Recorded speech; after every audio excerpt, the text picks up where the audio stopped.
আসসালামু আলাইকুম, আমি ইঞ্জিনিয়ার মোহাম্মদ সুলাইমান। আপনারা যে স্ল্যাবটি দেখতে পাচ্ছেন এটি হচ্ছে 5th ফ্লোর রুফ স্ল্যাব, অর্থাৎ 6 ফ্লোর স্ল্যাব। আগামীকালকে স্ল্যাবটি কাস্টিং করা হবে। তার জন্য গতকালকে ডিজাইনার এবং কিউডি এবং প্রজেক্টের সকল ইঞ্জিনিয়ারে যৌথভাবে ভিজিট করে সিদ্ধান্ত নেওয়া হয়েছে। তো স্ল্যাবের যেহেতু আগামীকালকে কাস্টিং হবে, তো আজকে ফ্রাইডে আমাদের কোনো কাস্টিং করা হয় না। তাই আজকে আমি রিচেক দিচ্ছি কোনো কিছু কাজ বাকি আছে কিনা। তো মোটামুটি সকল কাজ শেষ।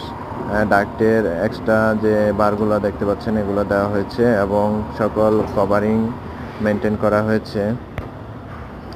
এবং আমাদের স্ল্যাবের যে আউটসাইডে সেফটি সেটাও দেওয়া হয়েছে। ডাক্টের পাশের এক্সট্রা রডগুলো দেখতে পাচ্ছেন এবং কর্নার বার দেওয়া হয়েছে। তো মোটামুটি সকল কাজ শেষ। তো সেফটি সিকিউরিটি মেনটেন করে আমরা কাজ করার চেষ্টা করছি।